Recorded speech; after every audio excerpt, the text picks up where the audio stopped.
Yes, Jax, 12. 2 in a row. 1,000 Pine Points. No interest this time, though. Thuzar. I don't think I remember seeing your name here before. Hello. Zachary Wood. Milkut Mason. Welcome, welcome. Yeah, it's probably late for people on the right coast. But I thought I would do a video because I started watching this lady here that you see on the screen, Melissa Dougherty. Is that how you say it? Dougherty? And she was giving her thoughts on why that John Steingart left, and that got me watching her testimony. And it just amazes me. Hi, Pam. Hi, Rye. It amazes me just how many times I'm right. It's her testimony is actually very similar to Ravi Zacharias' testimony. It's basically suicidal, lost all hope, probably a good-looking man. She mentions a guy mentioned something at a party, and she feels this sense of relief that her sins are forgiven and that she can be loved and for who she is without all the garbage, and that brought this wave of peace. And once you know it, she ends up being a Christian. But the wrong type of Christian, or a Christian, but not really knowing anything. And I just want to make sure my audio is good. Am I sounding okay? Let's right-click on that. Levels. Yeah, I'm at 100%. Do chats show up in a different order for different people? I don't think so, Richard Hunter. Apologia just watched your Hiddenness of God video. Excellent. Oh, you're talking to Apologia. Yes. Is he here? I don't see him here. But take a listen to this.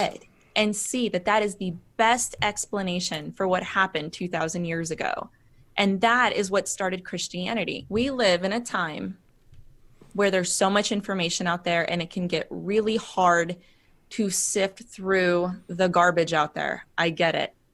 But when you're struggling in your faith, and it's based on feelings, it's based on whether God answered that prayer or not, or if you have... Okay, what she's saying here is that she's talking about John Steingart, the guy, that musician who left Christianity. And she's saying that we need more apologetics, that when it's based on something fluffy like feelings and personal experiences, that's not enough. But yet, she's describing how she became a Christian. She did not become a Christian because of the best explanation for the data that she saw in the New Testament was that Jesus Christ actually is God in flesh and rose from the dead. That wasn't the reason why she became a Christian. She became a Christian because she was suicidal at life's end. She's like clinging on for dear life. Tons of spiritual experiences, or whatever the case may be. I've said it once, and I will say it again, and I will say it over and over again. That kind of Jesus, that kind of faith is not sustainable. You will lose your faith if you are believing in a signs and wonders only God. I wonder if she would say that that includes a type of God, a faith that where you have this inner testimony of the Holy Spirit, this not a signs and wonders on the outside, but the signs and wonders in the inside.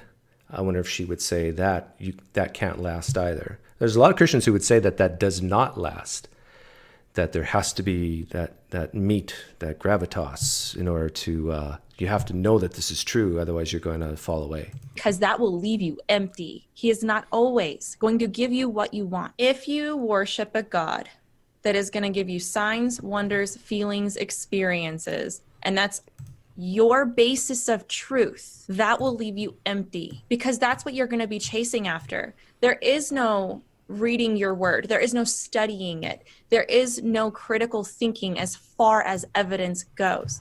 Now, there is a place, of course. Hey, thank you, Roger Wenzel, for the donation and no comment. I appreciate it. Right to the point. Here's some money, Doug. Thank you. For the Holy Spirit working in our lives. But when it comes down to this, when it comes down to the questions that plague us, that Great point, Gerard Dason. Would signs and wonders, is that a bad type of faith if that's all you're looking for applied to the apostles? My goodness. And the early church talked about in the book of Acts, didn't thousands apparently come to the saving faith because of signs and wonders? In the Gospel of John, those hard-hearted Jews became Christians, some of them at least, when Jesus apparently rose Lazarus from the grave. He stinketh, and then they believeth. that plagued John Steingard, that plagued Gunger, that plagued Marty Sampson, and many other musicians out there that have left the faith. They're evidential questions. They're apologetic questions. They want to know these answers, and nobody around them knew how to answer this. No. This is a big misunderstanding from Christian apologetics in general, for some of them. The problem isn't that they're not getting answers to the questions. The problem is they've heard these answers and it didn't convince them. They've heard these answers and they didn't like them.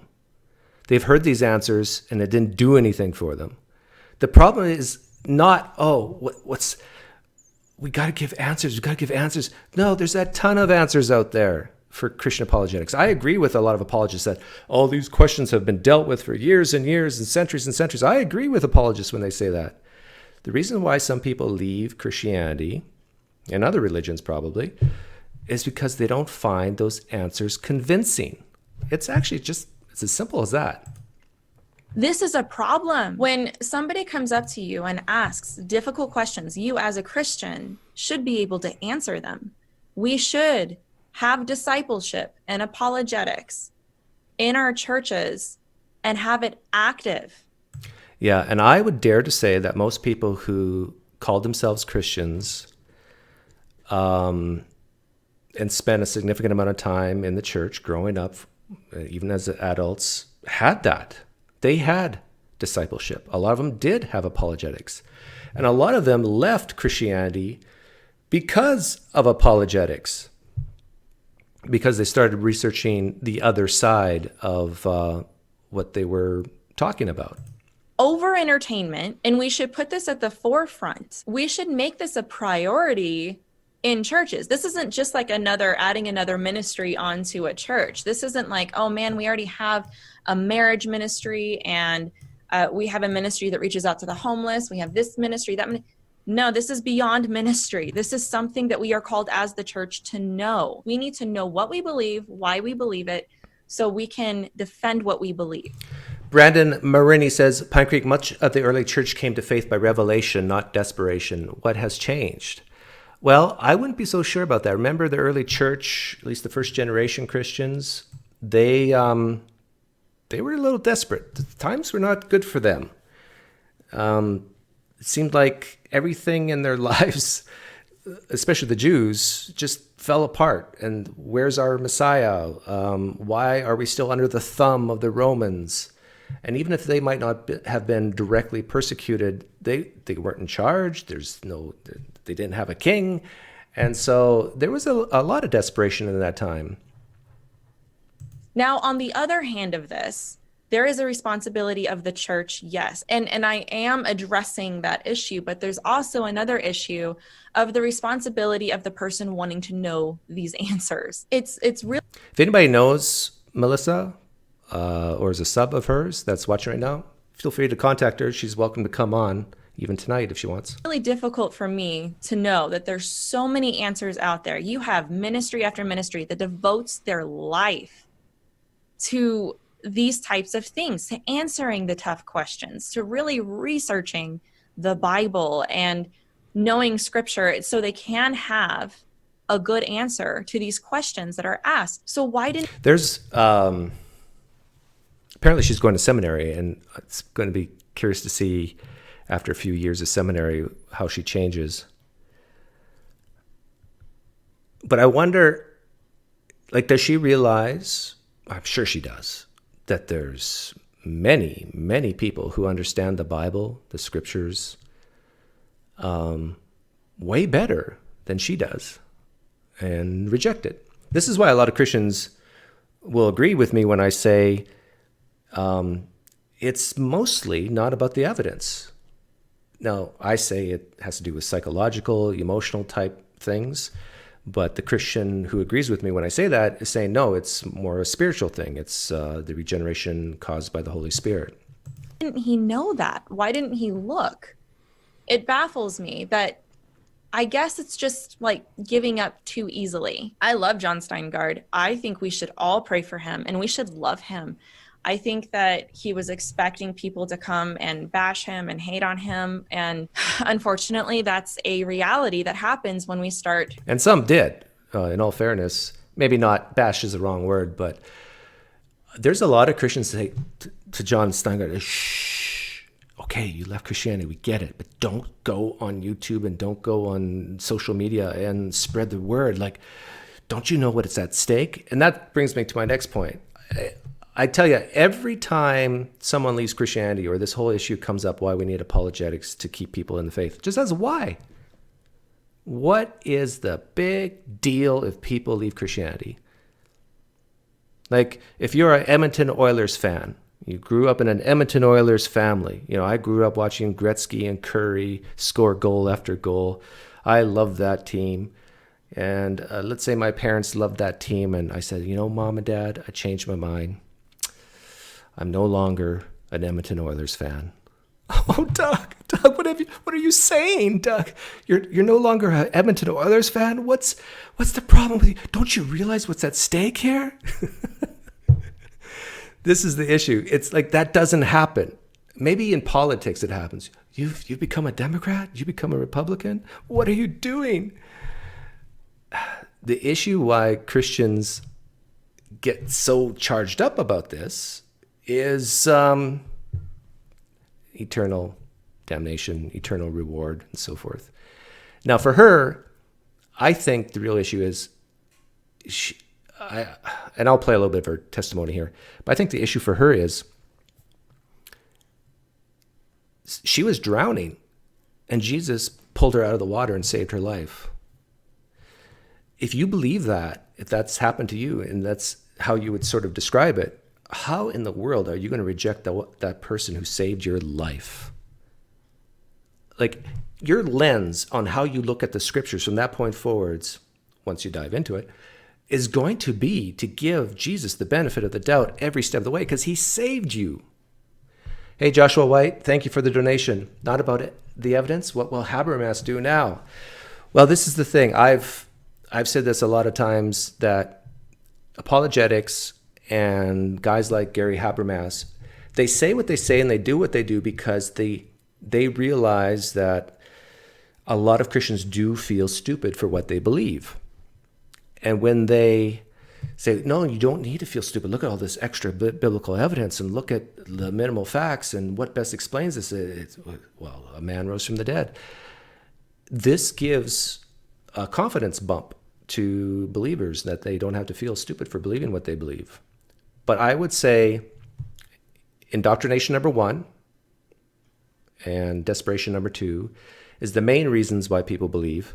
And then after that, it's a matter of staying in it. And how do you stay in it? Well, you got to have a great defense. Questioning our faith, I would like to think of it as, hey, he said something. Now it's out there, and it's going to be really hard to ignore that these were his doubts. Hopefully, this is just part of his journey. Now, hopefully, maybe this will open up the doors to let everybody know that, yes, there are answers, that these are not new questions that have been asked. It's not like Christians haven't asked these things before. I've asked these things before. Ironically, this was the issue I had. If you know my story, I kind of feel for him a little bit. I had these same questions. I had lots of questions. Where did the Bible come from? How was it written? How can we trust it?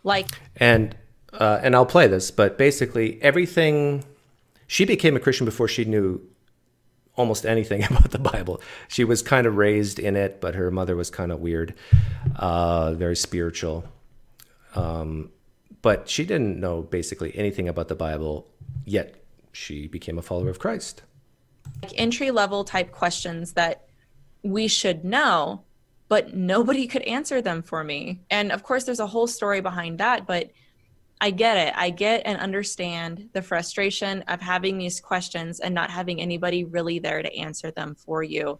Yeah, and I do not believe that was the case for John Steingart. I think I remember him saying, was it to Sean McDowell on the Unbelievable podcast, that it was the last couple years after. So he left Christianity, and a couple years prior to that is when he's really started diving deep into apologetics and into the historical evidence and all that sort of thing.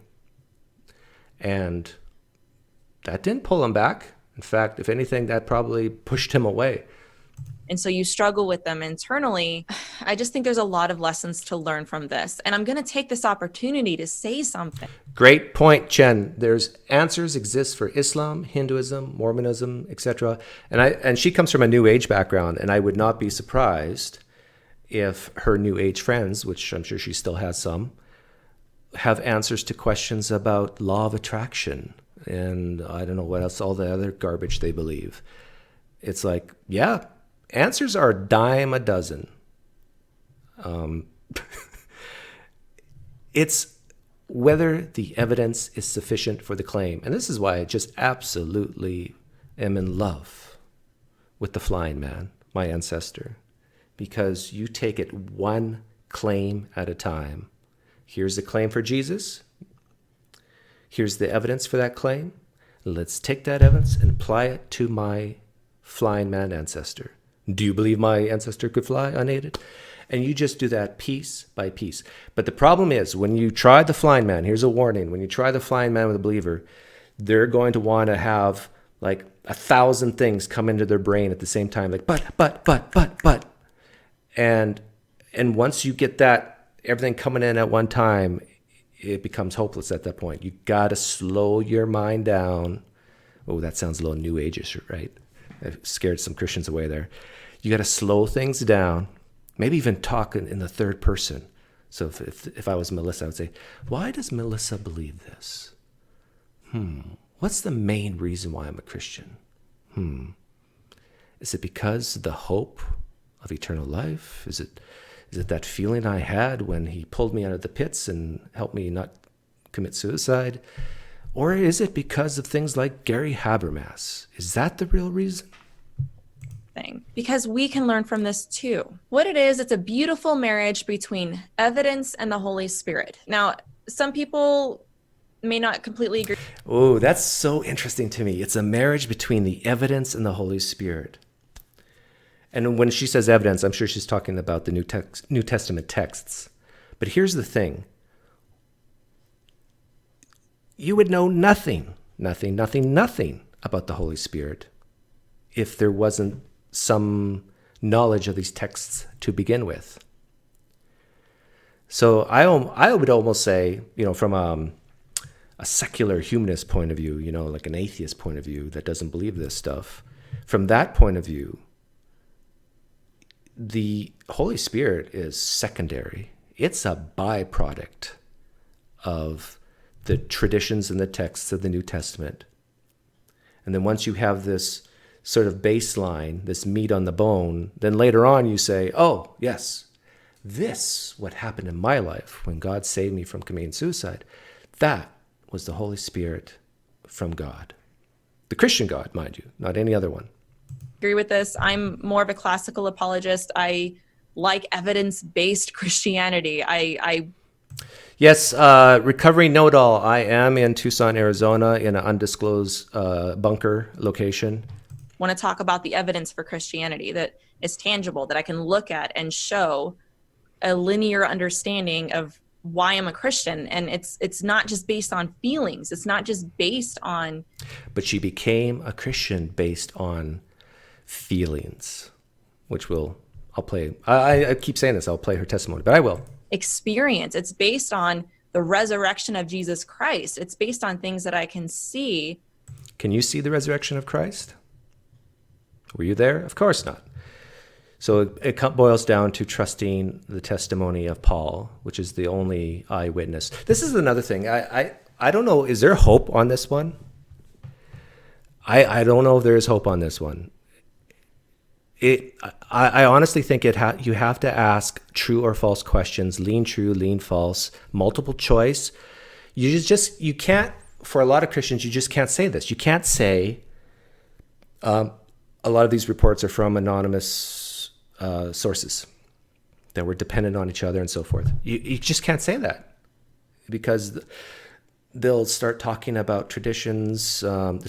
Protestants will start talking like Roman Catholics about traditions of Papias and all that stuff. But when you think of an eyewitness, think about someone you love who's been accused of a heinous, heinous crime. And there's an eyewitness who comes up and says, yeah, I saw this. Well, who are you? Well, it's written on a piece of paper, but it's not signed, not dated. There's just words on a piece of paper that says that your loved one committed murder. Not for 1 second would Melissa, if your child was accused of murder someday, and the evidence was a piece of paper with words on it that it's not signed, not dated, not verified in any way, just words on a piece of paper that your son or daughter committed a murder, would you say that's good evidence, like sufficient evidence to call your son or daughter legitimately guilty? Of course not.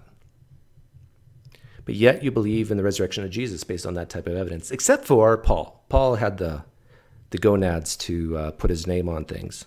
But Doug, that's not how they did it back then. Whenever a Christian says that to you, that's normal. That's not how they did back then. Remind them that Paul did it that way, number one. And number two, remind them that with such a great claim of eternal salvation and a man rising from the dead, that you should not lower your standards just because it's ancient. Don't lower your standards just for Jesus. If you believe in truth and you love truth and you value truth, just because it's written 2,000 years ago, don't lower your standards. But that's how it's done back then, Doug. So what? Then don't believe it. But I don't want to go to hell. There's probably no hell, so relax. Am I a little punchy today? And it can tangibly show me why Christianity is true, but it also plays a part in being drawn to that truth, to want to know the Father, a yearning to understand the scriptures, to love Jesus. It's both of them. Why do you want to love Jesus? That's a great question, I think. Why love Jesus? Because he loved me first, Doug. But so what? You know what? I'm going to be a little egotistical here. There's probably people out there who love me. But if I don't know about them and so forth, why should I love them back? Like, give me a reason. It's maybe because there's something they can do for me. Well, what can Jesus do for Melissa? Well, and I think this is why a lot of Christians are Christians. They believe, now they would never put it this way because it sounds totally selfish. But I think it's true. I think a lot of Christians are Christians because of what Jesus can do for them. And that is heaven, of course. But even here on earth, it's that sense of peace, hope, meaning, purpose. The sense that no matter how crappy life can be, he's always there. This is the beauty of Christianity and a lot of other religions, Judaism too, and even Islam. And I'm not sure about, even probably some sects in Hinduism. It's that beauty that there is someone there with you, guiding you, directing you, helping you. It's very, very attractive. So if I might be so bold as to say all of this, the way I see it, and this goes especially for our children, we need to inoculate ourselves. Little Frank Turek there. Okay, we don't need to stay away from opposition. We need to go and train ourselves. We need to train our children as well, which means going out and exposing them to these types of objections so that they... I've been saying for a while, there's so many apologetic type courses for young people, let's say between the ages of 18 and 22. And if you're an apologist, whoever listens to this, I'm being sincere here. If you are so confident that apologetics can inoculate your children, have them come on the PineCreek channel. Tell them you saw this video. do your training, and then I'm a nice guy. I'm cordial, and I'm not like that Matt Dillahunty guy who will swear at your child or whatever.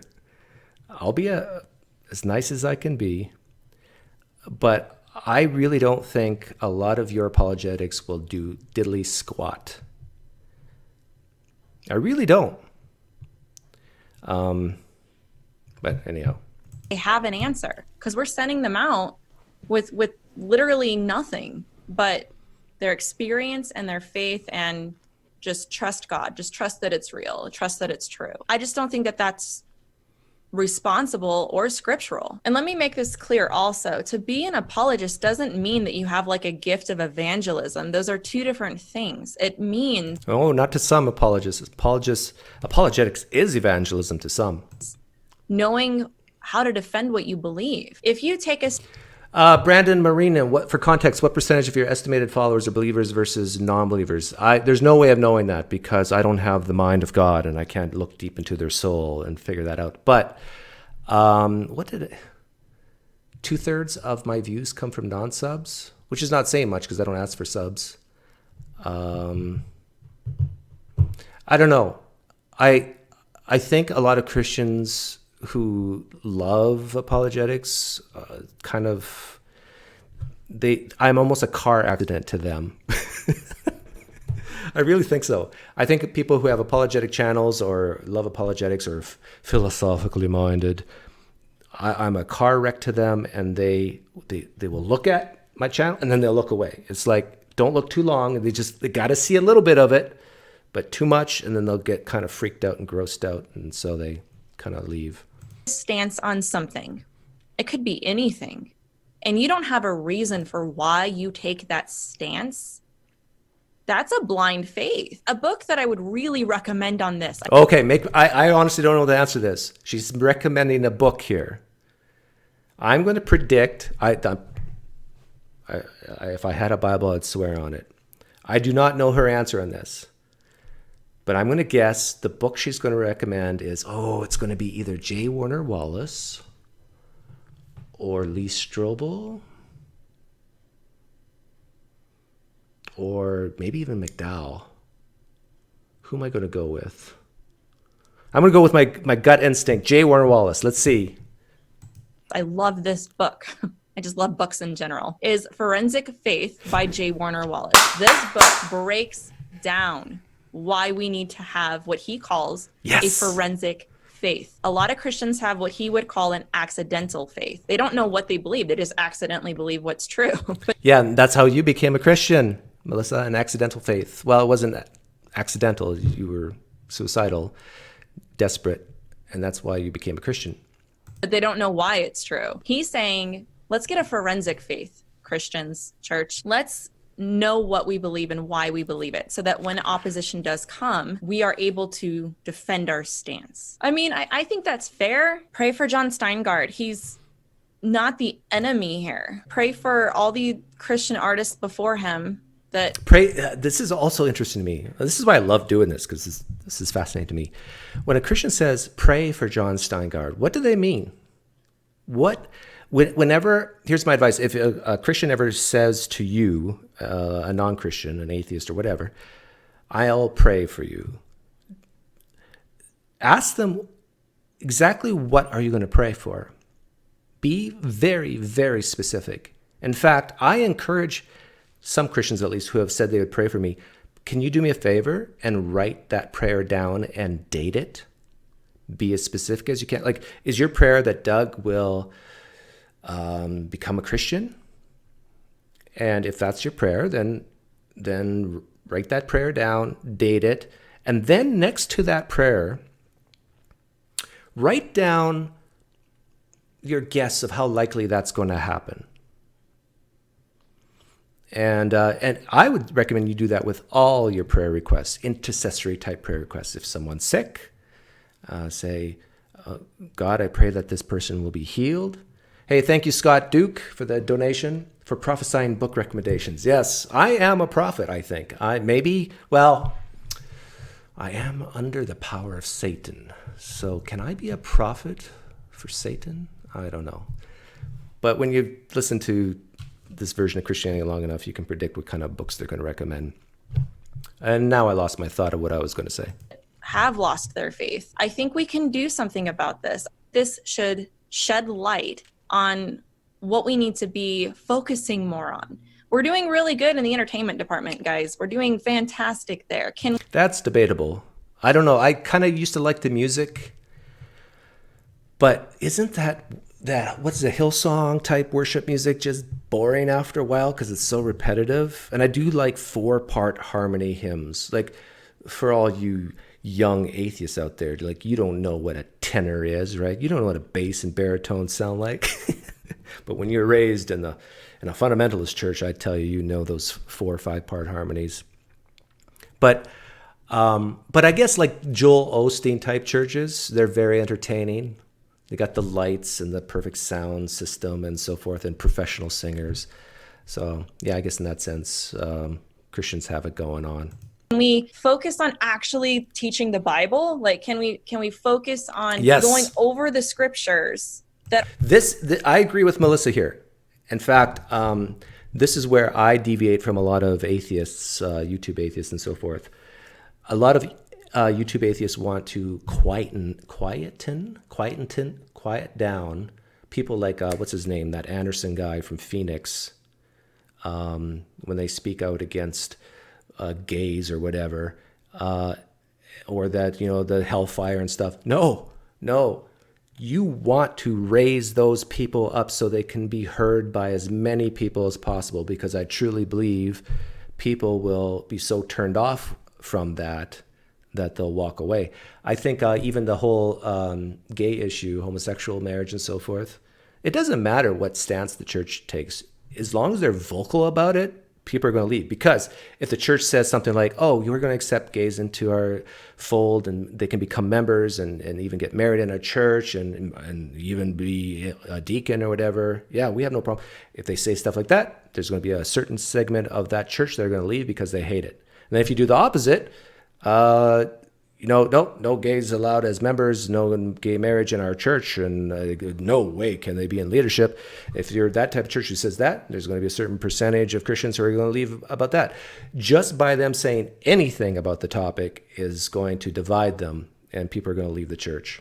That are problematic, and actually talking about them. Can we go and have classes every week where people can ask Bible questions and actually get answers for them? I think this shines a light on the things that we do need to work on as a church. Also individually, if you are having doubts in your faith, it is our responsibility to read our Bible, to study it, to actually search for these answers.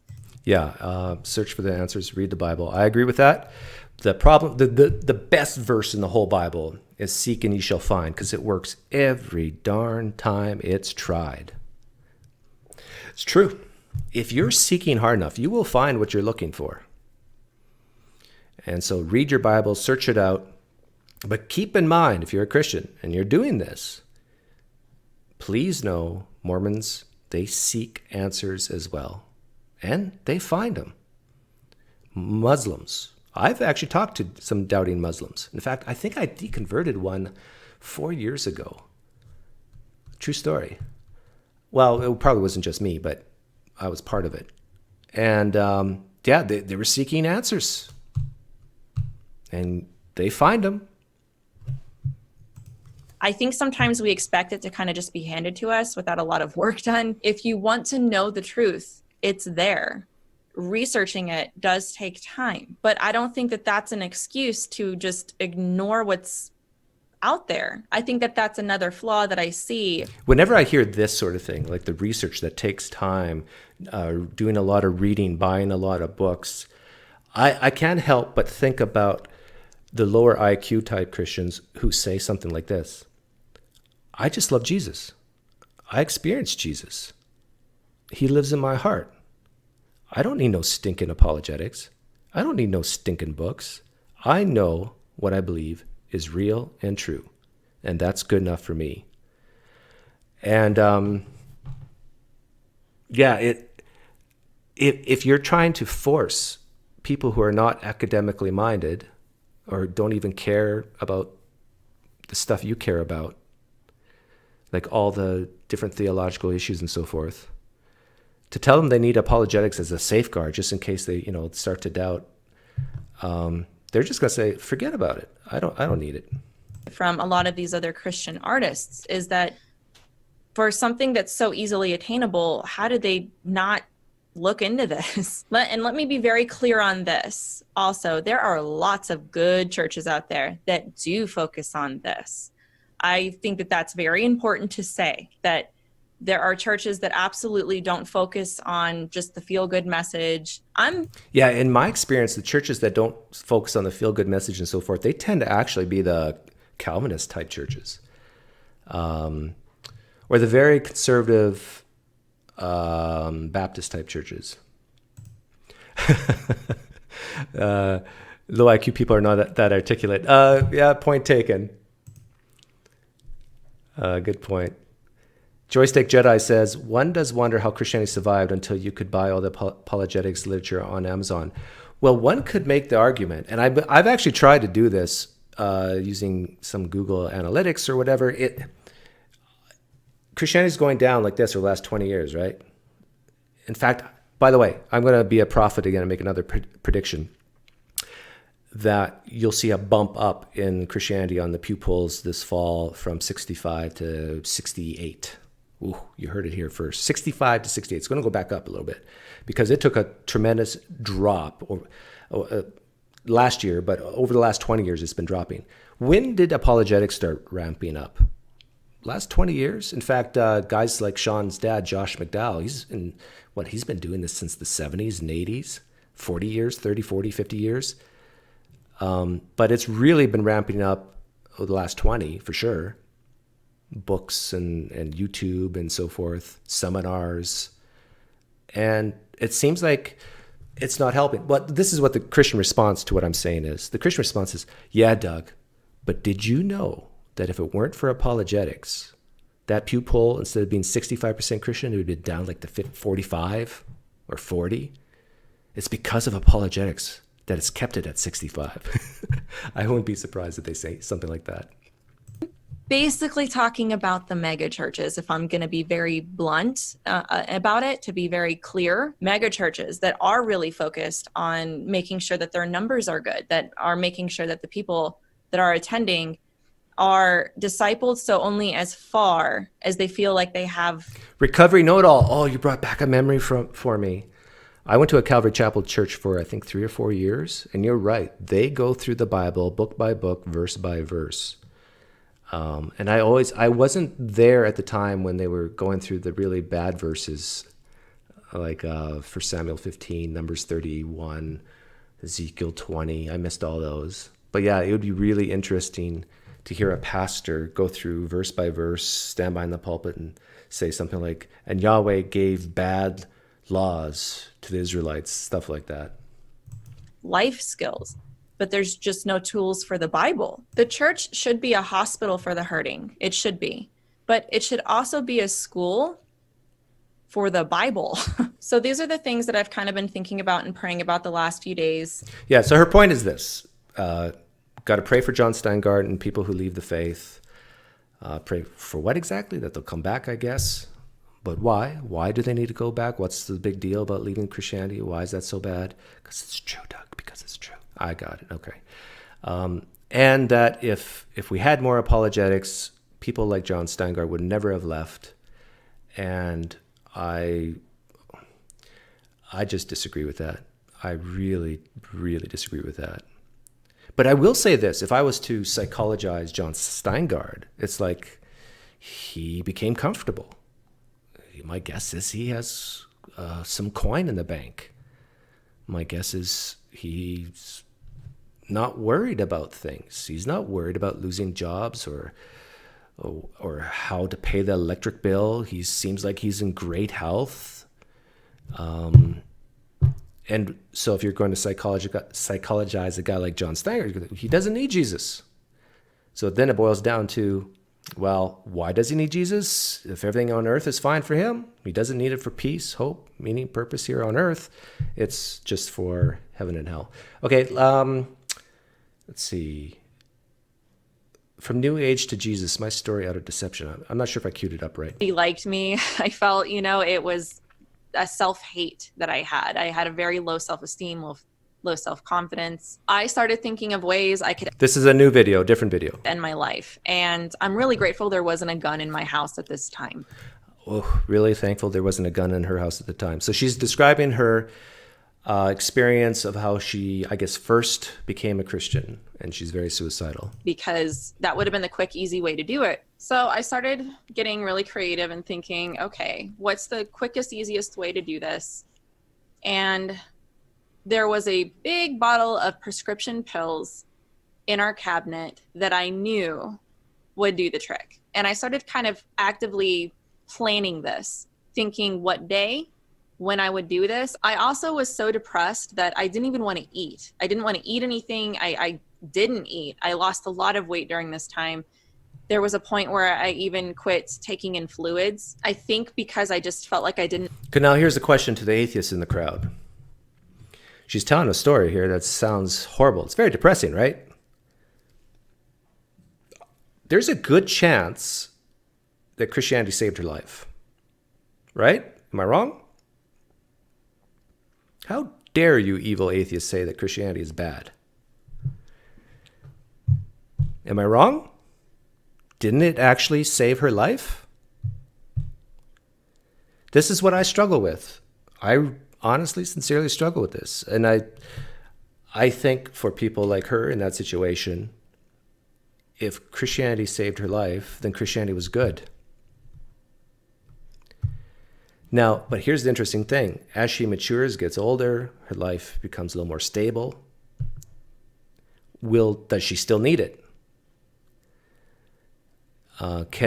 It's like she had a broken leg and she had no crutches. She was limping around, falling, limping, falling, and then finally someone gave her crutches. This is a horrible metaphor for Christians listening, but I think it's apropos. It's like it kept her on her feet. And but now she's a successful YouTuber. Well, compared to me, she is. She has 24,000 subs, and this video I'm showing right now is close to 30,000 views. And she's going to seminary now. Sounds like she's happy and has 2 kids. Like, Christianity radically changed her life. Eventually, for the better. It's better to be above ground than below ground, right? So, when guys like Christopher Hitchens says religion poisons everything, I totally get what he's saying. But sometimes, in rare cases, it's the anecdote when you're talking about death or life. Like, Didn't deserve it. It was emotional and mental torture. Well, it was around this time that God got a hold of me. I remember it was... JD Goodwin, you make a great point. Welcome, by the way. It wasn't Christianity per se that saved her. Christianity gave her hope. It's the hope that saved her. Yes, I agree with that distinction. It was the belief that saved her life. And I'm basically calling that belief Christianity. And the thing is, and there's a lot of Christians who agree with me when I say this, and that is, false religions can save people's lives. That's true. You can have a deeply held belief that's completely false, and it can still save your life. I think there's thinking Christians would agree with that. So Christianity could be just like that. A religion that's false, that can still radically change people's life to the degree that it saves their life. It was the weekend, and I was hanging out with one of my friends, mindlessly just hanging out. I literally was trying to waste time. Graham Cracker, what's so bad about death? We get a call from one of our mutual...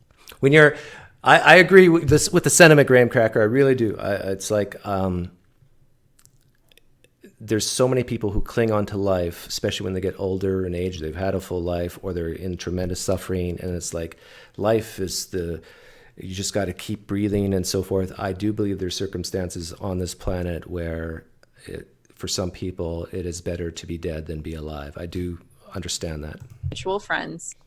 and asked us if we wanted to go to a house of another mutual friend of ours at a house party to go hang out at this house party with our friend. And at the time we said no. All I wanted to do was go home and go to bed, because that seemed to be the only relief I had, was sleep. Because while I was sleeping, it just felt like the pain wasn't as intense. And I dropped off my friend and I'm heading home. And I even remember the exact road I was on. Okay, remember, this is her story, how she became a Christian. I know the reason why I spent so much time on the previous video, because she's talking about John Steingart leaving Christianity, need apologetics, need apologetics, need apologetics. This has nothing to do with the historical evidence, philosophical evidence for God. This has nothing to do with the texts. This is how she at least started to become a Christian. What time of night it was, where I was driving on this road. When I decided, you know what? No, I'm actually going to go to this party. And I remember that just there was nothing special about wanting to go to the party. It's not like I felt like this urgency to go. I just changed my mind and did a U-turn. It's kind of prophetic when you think about it. I did. I turned my car around. Prophetic? And went back to this party that I had been invited to. And I walk in, and I'm going to give my friend an alias. I'm going to call him Mike. I walk into the house where this party is happening, and Mike, my friend who had invited me, was in the corner right as I walked in. I wonder if Mike is cute. And just almost looking like he's in an argument with somebody. He's being very, very insistent about something. He's being very animated about something he's saying. And I didn't pay any attention. I mean, I went and grabbed my bottle of wine or whatever it was and sat down on the couch, just kind of drowning in my sorrows. And as I sat down, Mike is still arguing a lot. He's being very loud about it, to the point where... Hey, Master Roshi. And hello to... I saw a new name here, I think. Whoever else was new here and said hi. Hello. Our friends have to calm him down. It turns out what had happened is Mike just got saved. He had just found Jesus.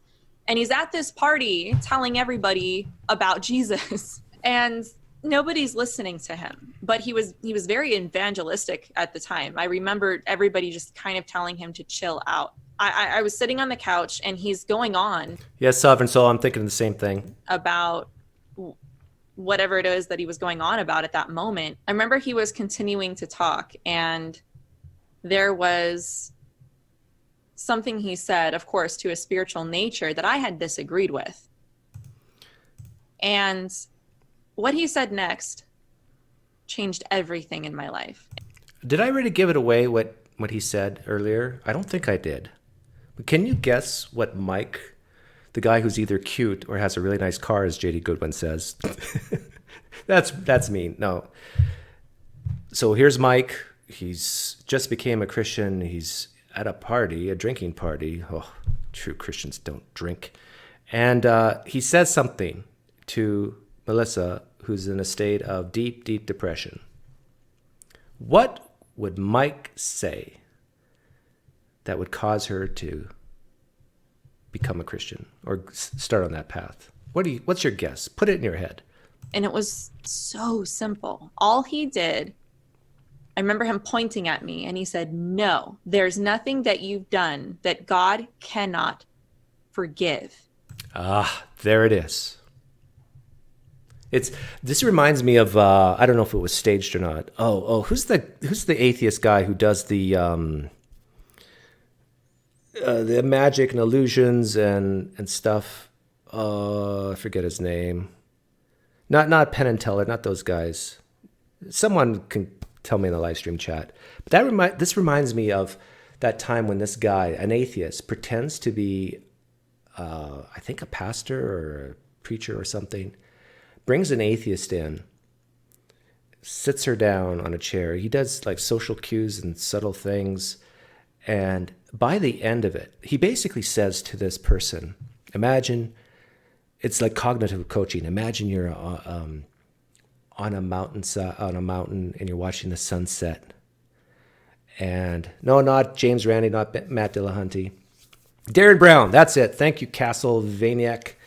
Darren Brown, he sits down this atheist woman and paints this beautiful picture of the sunset, and just everything's gorgeous in nature, and then tells this atheist, there's a Heavenly Father who spends every minute, every second of your life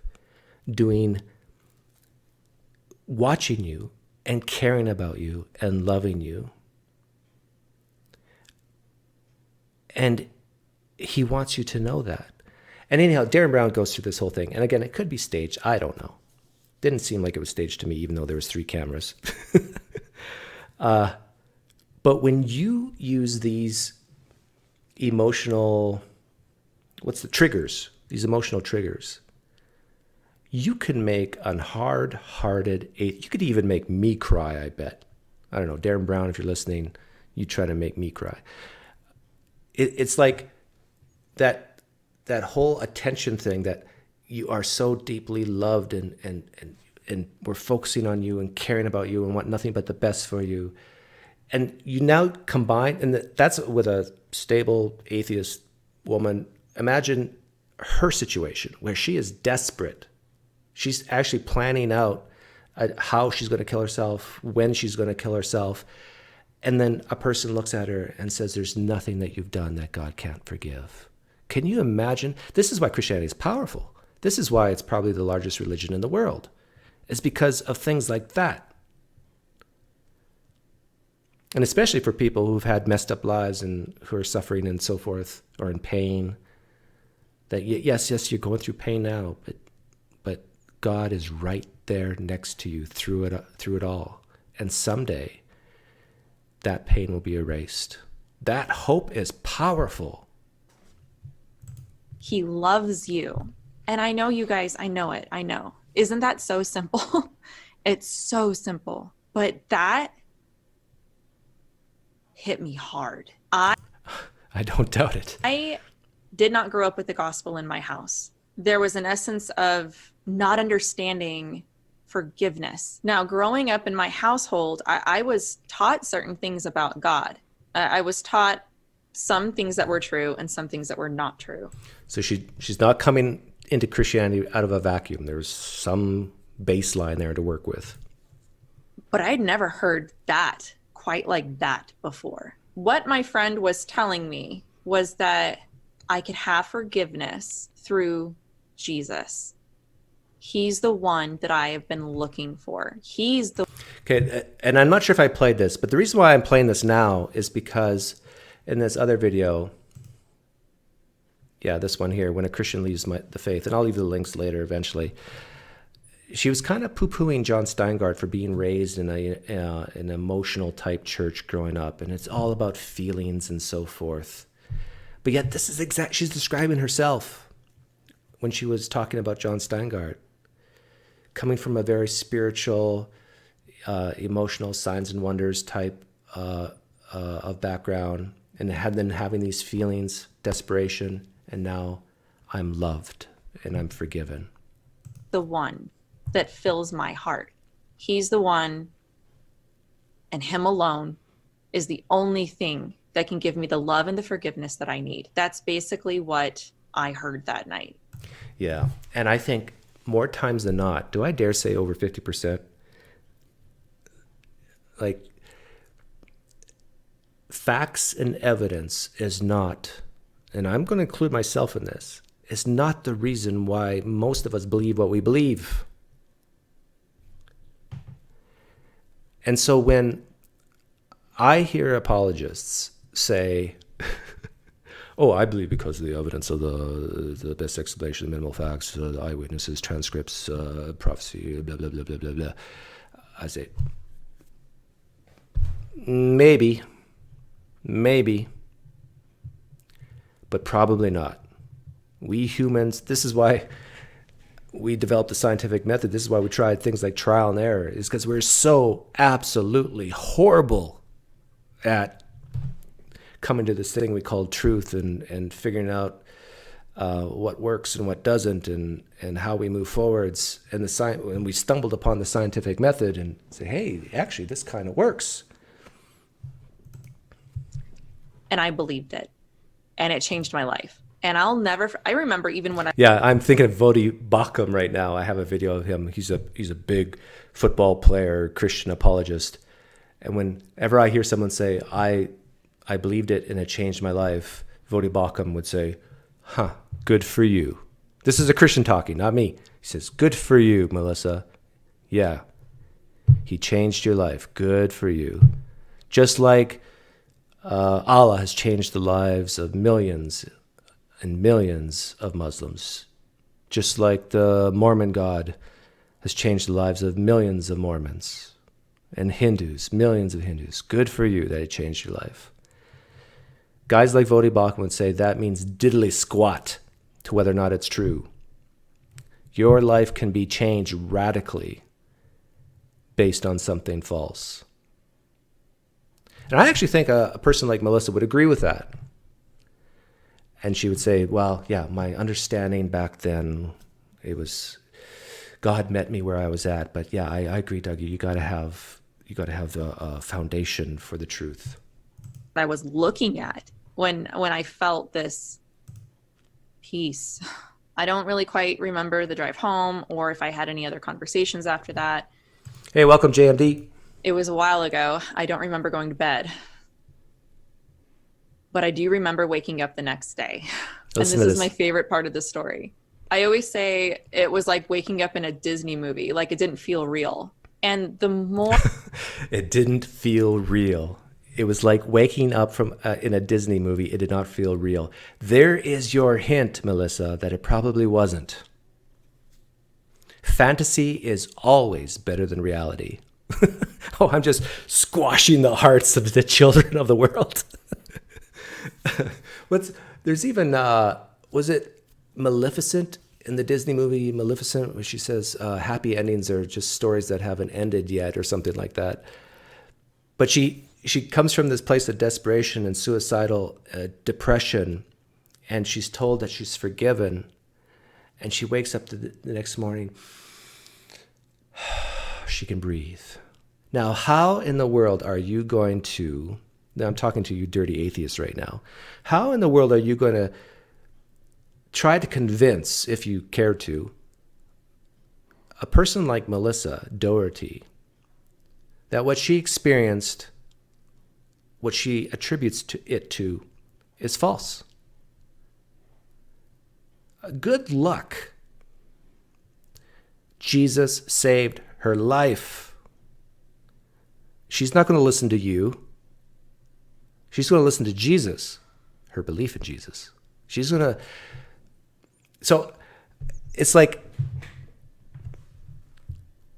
number one, why would anyone want to pull her away from Christianity if she's in this situation? But let's say someone paid me $1 million to try. The only way she will leave Christianity is if she has a replacement for that hope, meaning, and purpose.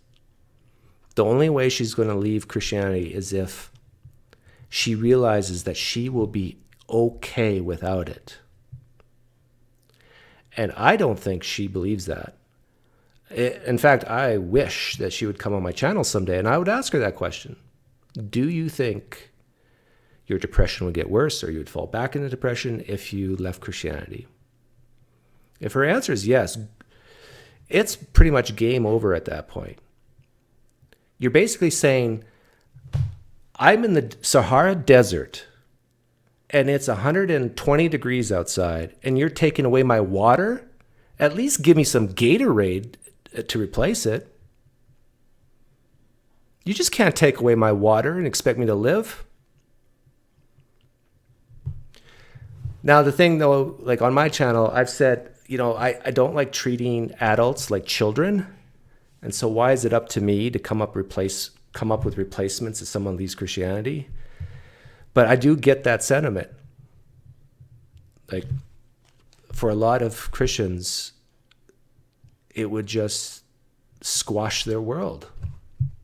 More I think about it, and the longer that I'm a Christian, the more fascinating this is to me. It was like my miracle. I was lost, depressed, suicidal, anxious, completely depressed, just completely low self-esteem, everything. And apologetics had zero to do with this part of the story, at least so far. Recovery Know-It-All says, Doug, I'm still in recovery from leaving, still trying to figure out who I am without Christ. It's tough even 5 years later. Hey, I hear you. I really do. And this is part of the reason why I wouldn't try or want, I think, to have my wife leave Christianity, because she gets so much meaning and purpose. Community is the huge thing. It's that strong community that gives her this hope and meaning and purpose, in my opinion.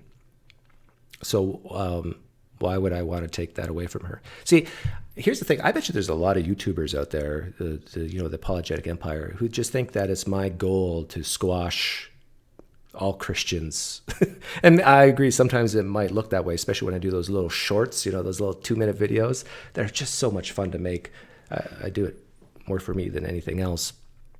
But really, no, for people like Melissa, if it's true, if it's true that she would fall back into depression, that she needs this to survive, then go ahead. But here's the problem. It's like a fine line of there are people out there who think they need Jesus, think they need Christianity to survive, to have hope, meaning, and purpose, and are depressed and so forth. But then when they leave, they get much better. So I almost think, like in her case, it might be a situation where she's like suicidal. She finds Jesus. Her emotions, her state in life gets way up here, way better. And if, let's say, she was to leave Christianity, would it go down, or would it maybe go back up even higher? For me, and I never struggled with depression or anything like that, or anxiety, but I can tell you, when I left Christianity, it felt way better. Now, Christianity could be true, and I could still feel better. I'm not saying those two are linked, but I'm just saying practically, pragmatically, that depending on the person, it can go either way. In a dark place in my head, and I woke up.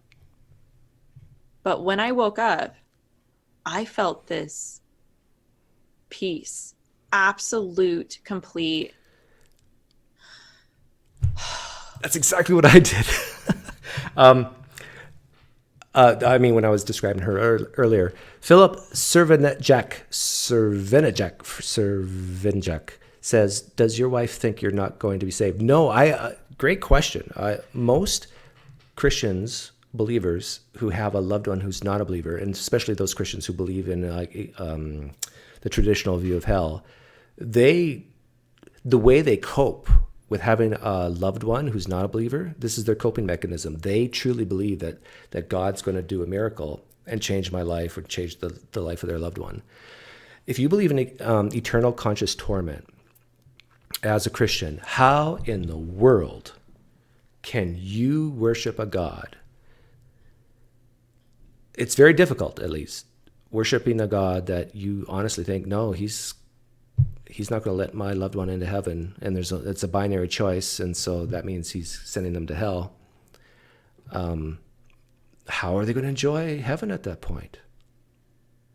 Is God going to erase the memories of me to my wife so she can enjoy heaven?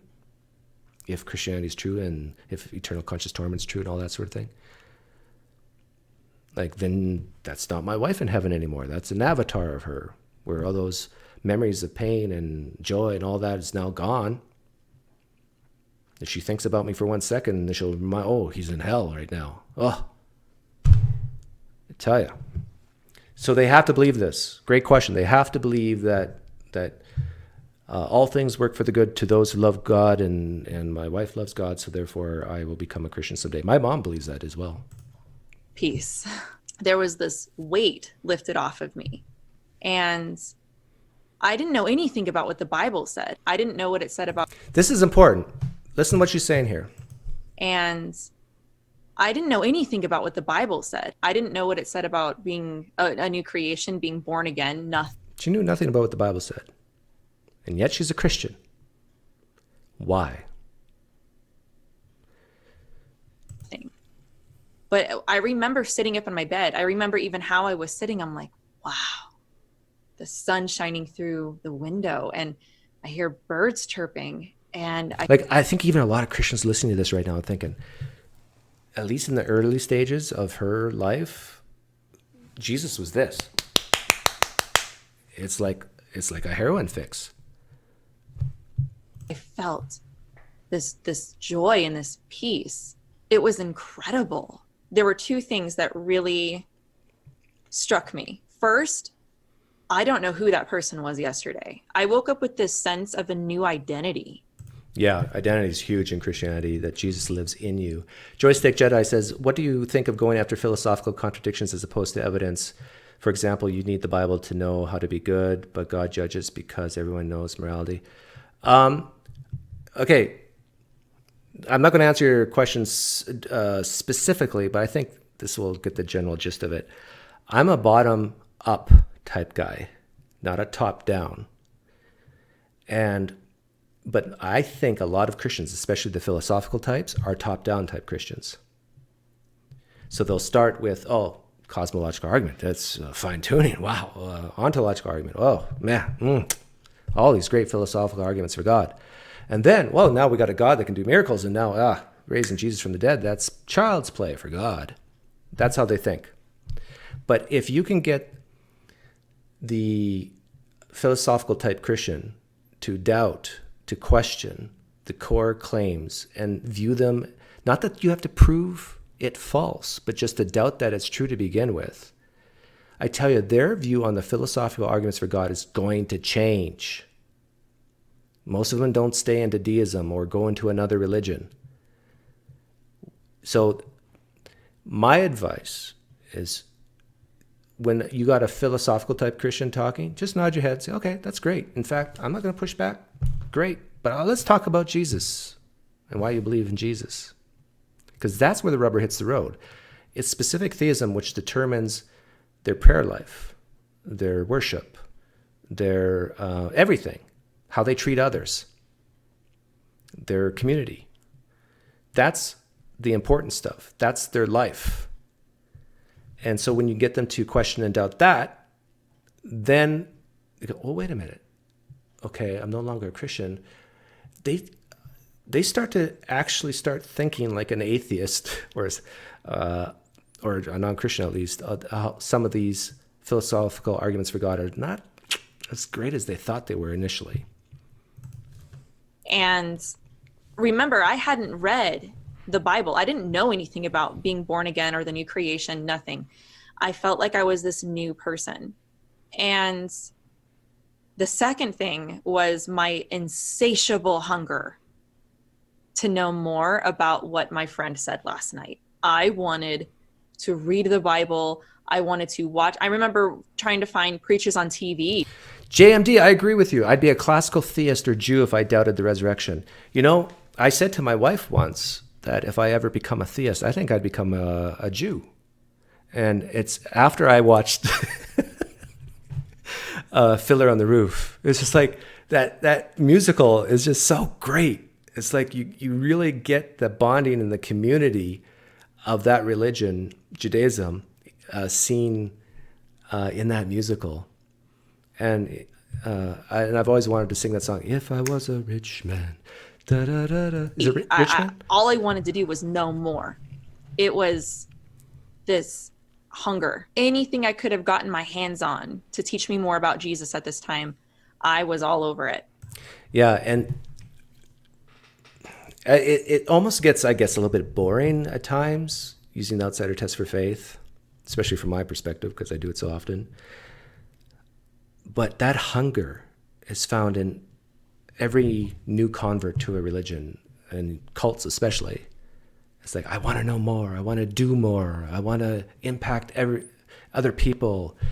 And this is very normal.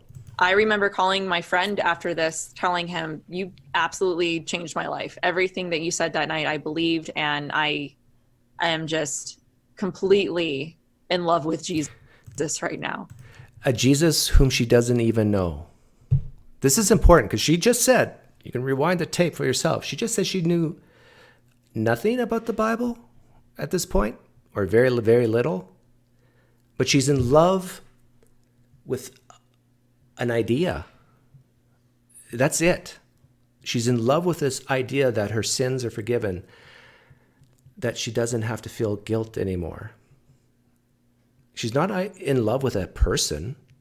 Even if Jesus was alive today, she's talking about a person she's never met. She's talking about words that hit her eardrums from another person at a party that made her feel good. And she woke up, like she said, like she was in Disneyland. She's in love with a dream, really, a fantasy. And the thing is, if she was listening here, and Melissa, if you ever listen to this, you're welcome to come on my channel. But I actually think you would agree with me here, right? Because in the previous video, we're talking about apologetics and how you got to learn things and so forth. Learn why you believe what you believe and why it's true. And at this point, you got none of that. But this is the thing, and this is the thing that I think applies not just to Melissa, but dare I say most Christians, is that when you're coming from this belief that God has changed your life, when you're coming from this belief that he has helped you in some way, when you come from this belief that my community, who I love, believe this as well, when you come from that standpoint, that vantage point, when you start looking into the evidence, it's going to taint how you see it, just like it taints it for the Muslim, for the Mormon, for the Hindu. It's like they have questions, they have doubts, but any answer to that question of doubt, it's like, yes, here's an answer, boom, I grab onto it. I'm okay now. I was doubting a little bit, but here's an answer, got it. I'm good to go. I'm now back on the path and I'm walking forwards. That happens in, I think, every religion. And I told everybody, if anybody who would listen to me, I told them about Jesus, about what had happened to me. If I could have shouted it from the rooftops, I would have. I started going to church, and I got to be honest, during that summer of my life, I remember I had just turned 17, and then that summer, it was the best summer. Just turned 17. Ever of my life. She's a little under my usual thing. Remember, I always say between the ages of 18 and 22, some major experience, some major doubts, guilt, usually having to do with sex, and then you have some type of experience, or you meet someone, or you do some research, and then you end up believing in the core propositions of the culture you're raised in. Was just on my honeymoon with God. I was just wanting to know more and wanting to read more, but another problem arose. The thing is about me is that people that know me and people that are familiar with who I am as a person, I can be very inquisitive, and it's not always the easiest thing to deal with that with me, if I'm honest. I had just had this amazing experience with Jesus, with God, and I was never the same ever after that. Completely different, 180, but I had a lot of questions about the Bible. And there were things I didn't understand. I didn't understand how we got the Bible. What's up with that? Because I always was taught that there's extra books that were outside the Bible, that there's much more that God revealed to mankind that's not in the Bible. We can't trust the Bible. And then if I were to read the Bible, I had questions about that. What about Jesus being God? But why do you think that none of these questions, even when you got answers, didn't bother you? Like, why didn't they impact you? Because you truly believe Jesus saved you from killing yourself. It's like you're going to give Jesus every benefit of the doubt at that point, right? Who is he praying to in the garden? What about people that have never heard the gospel? The basic questions that any new believer would ask, I asked them. The issue is that I was going to an independent Baptist church at the time, which I loved, but they were very strict. And Yeah. I remember asking these questions, and it was met with a sort of opposition that I kind of shouldn't be asking these questions. And I didn't like that. I started visiting other churches. She's right here, though. Like, I remember being in Sunday school class, being in youth groups, Bible studies, and so forth. And it sounds like I was a little bit like her, very inquisitive. And I would ask questions that would make people uncomfortable. And it's almost like a personality type, or I don't know what, but there's always those who will say, what, like, stop it. Like, what, why are you even talking about this? God's real. Jesus rose from the dead. He loves you, blah, blah, blah. And then you got others who would say, oh yeah, that's, great question, Doug. Yeah, let's talk about that. So you'll always have people on both sides. That I liked, but I still didn't have somebody that was patient enough to sit down with me and discuss these things with me. Is there any answer that person could have said that would have changed your mind at that point, Melissa? This is the real question. You have all these questions about the Bible, but he saved you from the pits of despair. Jesus did. What if you would have got a bad answer? From every single avenue, in your opinion, it was a bad answer, no matter no matter what apologist, what pastor, what preacher you talked to, no matter what. It was just always a bad answer in your opinion. Would you have left Christianity at that point? I doubt it.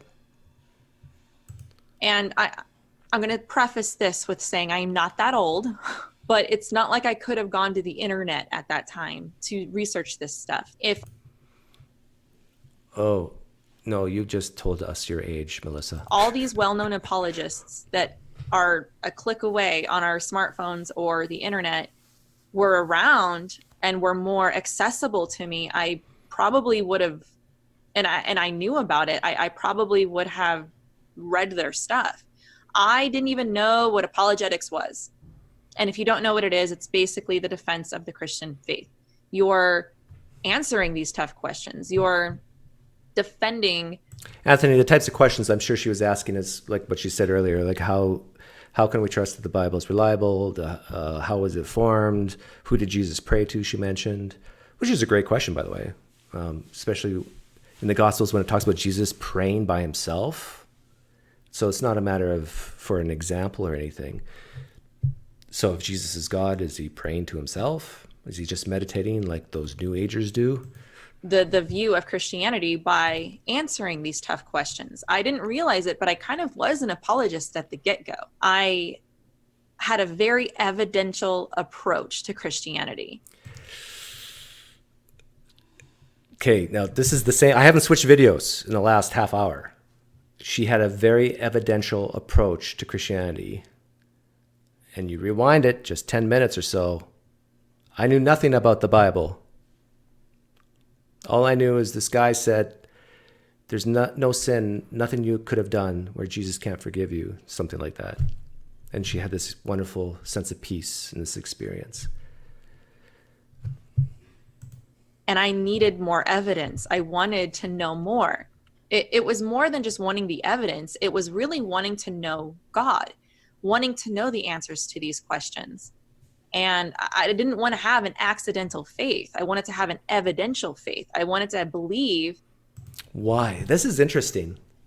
Because some Christians wouldn't say that. This is very interesting to me. She wanted an evidential faith, not an experiential faith. There's a lot of Christians who would say the exact opposite. Like, I don't need no stinking manuscripts and philosophical arguments. I want to experience the real creator of the universe. That's what does it for me. And be able to say why I believed it.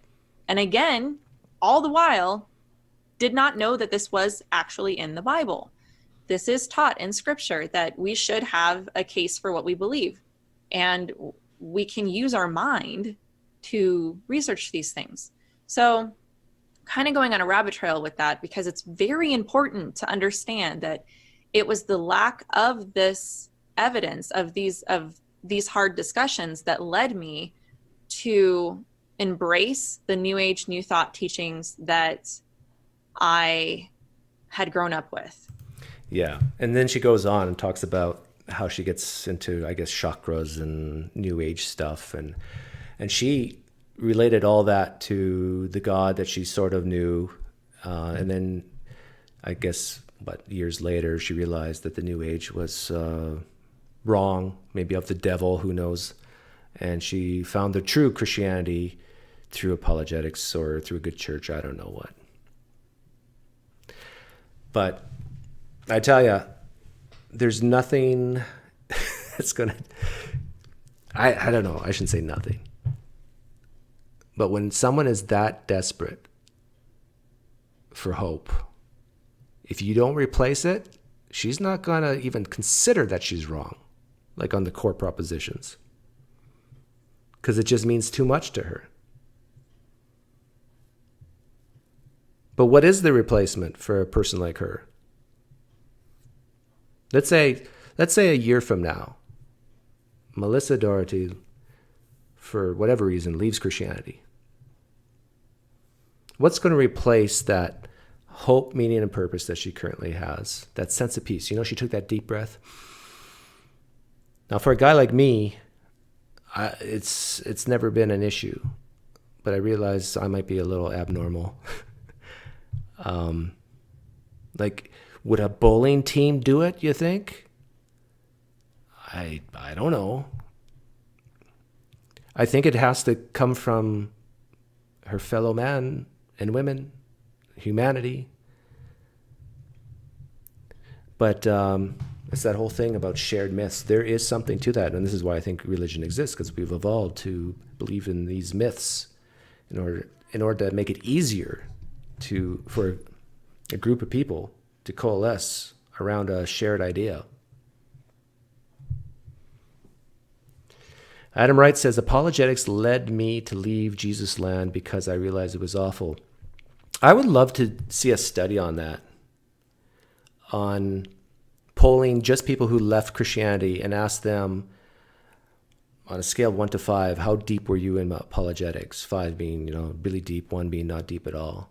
And I bet you, if you get the results of that poll, and then Christians have to predict, the apologetic types have to predict what the answers will be, I have a feeling a lot of Christian apologists would say, oh, I bet you anything, when this poll comes out, yeah, you're going to see that most people who leave Christianity, they weren't into apologetics at all. And then I have a feeling a lot of ex-Christians would predict the exact opposite. That, oh, yeah, just like John Steingart said, once he started really digging into it, 2 years later, he was out.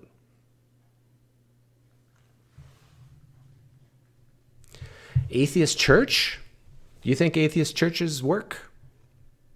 Can you coalesce a group of people around an idea that's basically not theism? Maybe, but I don't think it works. I honestly think that's why you see a lot of former Christians going pretty hardcore into social justice. That becomes their new religion. It's like, okay, I know what's my purpose in life. I no longer believe in God. I no longer am a Christian.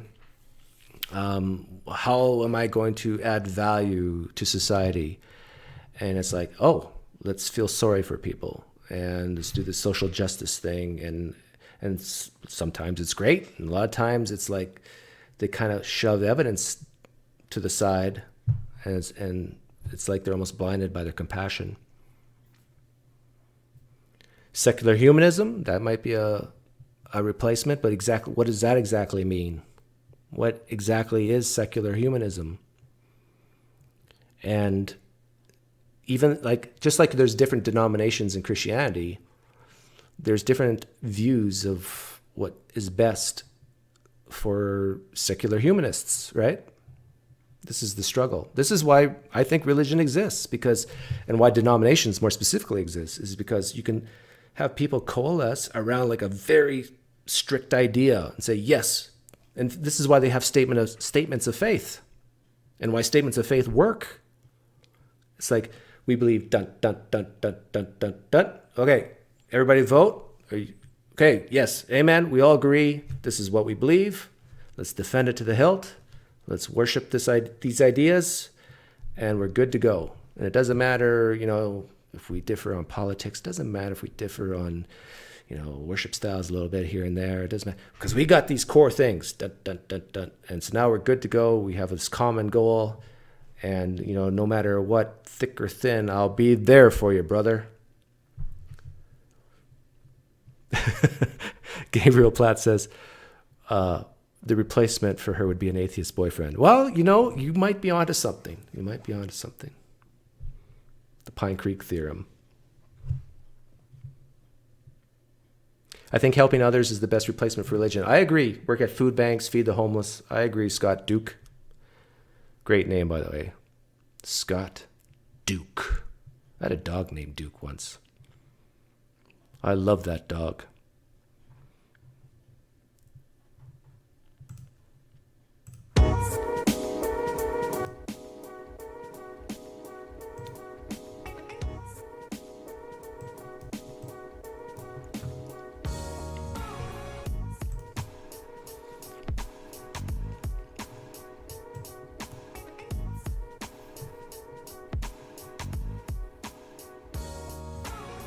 The meaning of life. Give life meaning, to seek and speak the highest truth one knows. I do think the meaning of life is relationships. Hey Chen, thank you so much. Thanks for the great content, Doug. Only channel where I watch every video all the way through. Wow. Are you sure you're not my mother? Actually, my mother wouldn't watch this. Actually,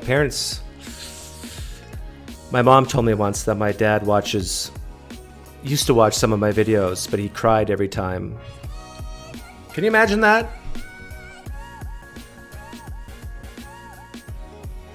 How terrible of a guy am I, whose own father cries when he watches my videos?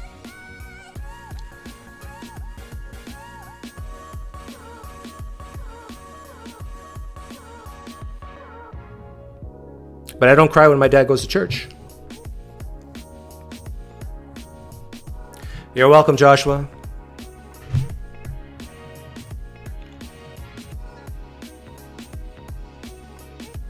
Skeptical Mantis says, both your styles have influenced my own interviews. Well, Skeptical Mantis, I saw Anthony Magnabosco talk, when was it? 5 years ago now? Is it 5 years, Anthony? And I'm a fast study. I picked on it pretty quick what he was doing, and I started employing it right away.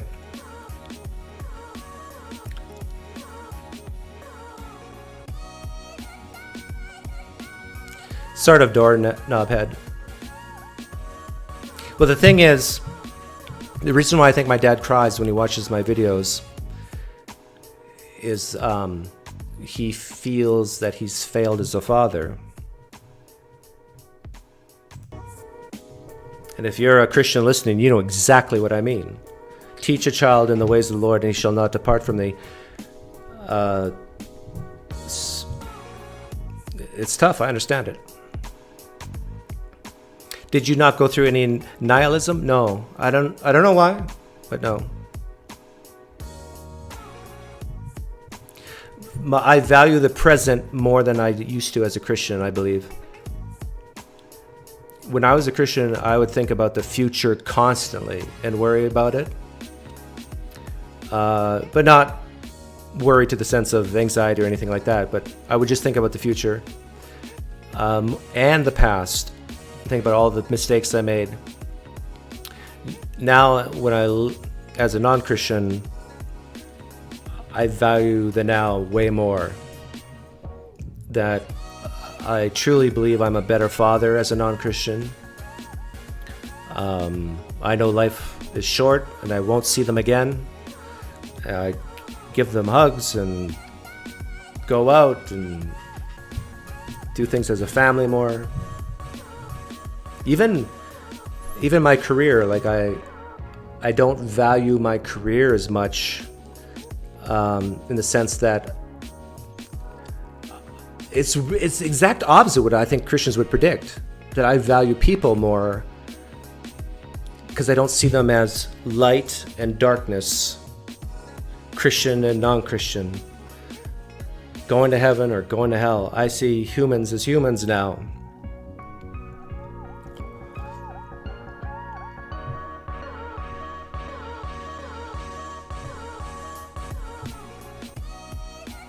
Lost Sovereign Soul, my parents are 2,000 miles away, so that helps.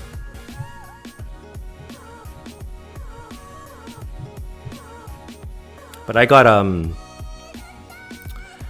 a really bad letter, or tough letter from my dad a couple years ago. Was it last year? About how disappointed he was in me. And one more. How he was disappointed in me. But can you guess what the main gist of his note was? You're risking everything for nothing. It was Pascal's wager. It's like, and I'm not saying this of all Christians, of all Christianity, but for a lot, and I dare say the majority of Christians in the United States, that's what it boils down to. Especially when your own father says that you're risking the eternal destiny of my grandchildren. And you'll hear apologists say this. Like, in fact, Braxton Hunter said this of John Steingard, bringing it back to John Steingard. You know, okay, you left Christianity, we get it. But your kids, don't you know what's at stake here? Your kids. And all those children and young adults watching, listening. It's like, it's so revolting to me now looking at that.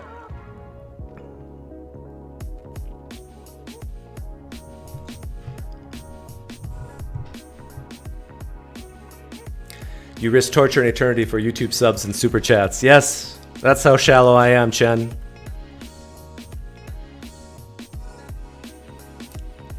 You know, Gabriel Platz, you may be joking about becoming a Trekkie, but I tell you, it's Star Wars fans, Star Trek fans, they can be just as religious as Christians.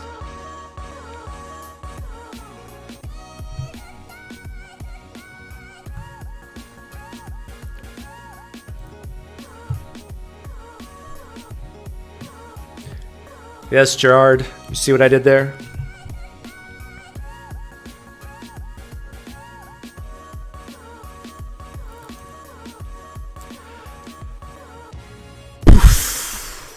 My apologies to Melissa Dougherty. She was scheduled to come on tonight, but we ran out of time.